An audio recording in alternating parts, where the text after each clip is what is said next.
When it comes to strip till, the biggest benefit in our opinion is the savings you can have on fertilizer, the better placement, getting better uptake of that fertility, all those things. But you know, the other important thing is you've got to leave a great seed bed for the spring, and that's what we wanted to focus on today. Well, the important thing with strip till is fertility, but also time savings. If you can get a lot of jobs done at one time, that's a cool thing. You can do all your tillage, all your fertility placement, and all your seed bed prep in one shot if you watch what you're doing in the fall and you have a good machine to work with. So you need to deal with the residue perfectly, and you need to get the soil just right so you can come right in the spring and plant, and don't mess around with other things. It was really important this year on our farm to be able to do that. The seed bed preparation, I know the fertility is important, but having that seed bed just right so when it was time to go in the spring, we could go. Because this was a tough year to get things in. Okay, and we don't want to waste time out there in the spring doing all these jobs when we could really be planting. Yeah, but that brings up a good point. Let's say you're in North Dakota or northern Minnesota, and it's cold up there, and it's kind of wet in the spring. Oh, it's warm here in South Dakota, Brad. Well, yeah, we only get to say 20 below zero in the winter. Yeah, I understand what you're saying. But anyway, the point is with strip till,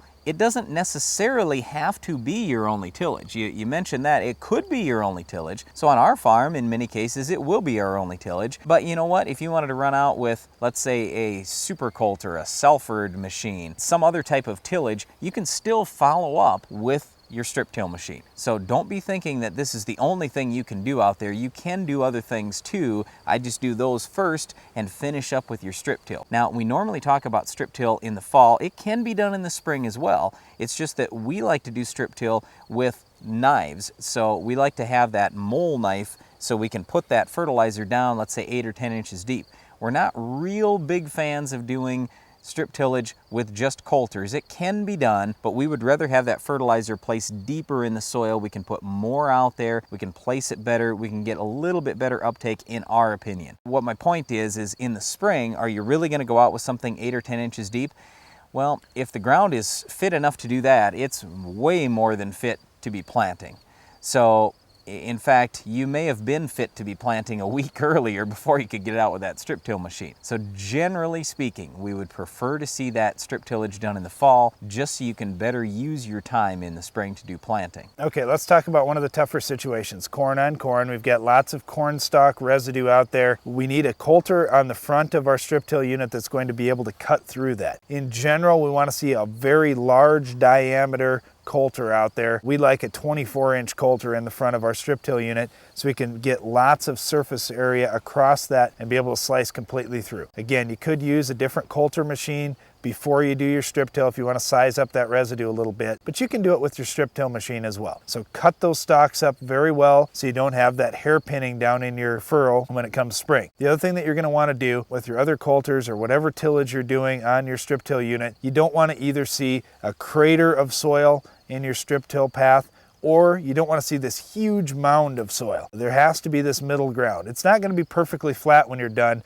You would like to see just a tiny little bit of a berm there because it will settle just a little bit by spring. But do look at that in the fall. If you're having trouble, if you're making a big trench out there or you're making a huge mound, this isn't going to be conducive to planting into it in the spring. So you want to make some adjustments, talk to your dealer about it, play with some different things on your farm and with your machine and your setup and get that just right, because seed bed prep is really important to strip till. Okay, another question that we get quite often is, should I leave my stalks high or should I cut them short and use a chopping corn head? You know what, we've tried both things on our farm. I actually probably am to the point where I prefer the chopping corn head. The theory before was you want to leave the stalks high so you have less residue to deal with in between, but when everything is all chopped up good with that chopping corn head, you can get through pretty easily. You have less hairpinning when it comes to spring, and you do have better breakdown of those stalks the following summer. I don't know, I almost kind of lean towards a chopping corn head. 50-50. You know, talking to a lot of the farmers that are doing strip till, there are some guys that really like the tall stalks so they don't have so much residue on the ground,